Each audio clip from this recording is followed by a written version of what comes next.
உங்கள் வீடு தேடி வரும் அரசு. உங்களுடன் ஸ்டாலின்.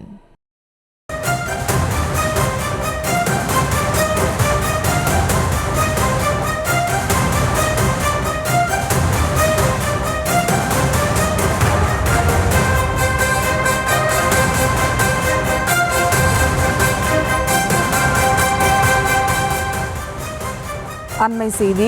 எந்த ஆதாரமும் இல்லாமல் வாக்காளர்களை திருடர்கள் என இழிவுபடுத்துவதா என தேர்தல் ஆணையம் கேள்வி எழுப்பியிருக்கிறது. கூடுதல் விவரங்களோடு இணைகிறார் செய்தியாளர் மதியழகன். வணக்கம் மதியழகன், விவரங்கள். இந்திய தேர்தல் ஆணையம் வாக்கு திருட்டில் ஈடுபட்டதாக கூறி எதிர்க்கட்சி தலைவர் ராகுல் காந்தி பல்வேறு குற்றச்சாட்டுகளை தேர்தல் ஆணையத்தின் மீது முன்வைத்திருக்கிறார். மேலும் ராஷ்டிரிய ஜனதா தளம் கட்சியினுடைய தலைவரும் கூட தேஜஸ்வி யாதவும் கூட பீகாரில் பாஜகவை சேர்ந்த நபர்களுக்கு 2 இடங்களில் வாக்கு இருப்பதாகவும் அவர் பல்வேறு குற்றச்சாட்டுகளை குறிப்பிட்டிருக்கிறார்.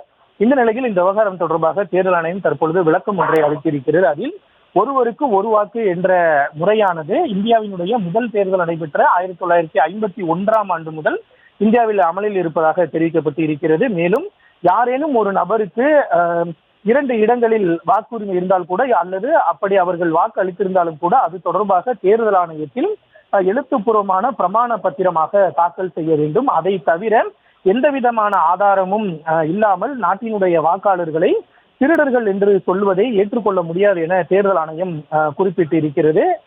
மேலும் இந்த வாக்கு திருட்டு போன்ற ஒரு அநாகரிகமான வார்த்தைகளை பயன்படுத்துவது என்பது வாக்காளர்களை அவமதிக்கும் செயல் என்றும், அது மட்டுமில்லாமல் இது நாட்டில் இருக்கக்கூடிய கோடிக்கணக்கான வாக்காளர்கள் மீதான நேரடி தாக்குதல் மட்டுமின்றி லட்சக்கணக்கான தேர்தல் ஊழியர்களினுடைய நேர்மையை சீர்குலைக்கும் செயல் என்றும் தேர்தல் ஆணையம் கண்டனம் தெரிவித்திருக்கிறது.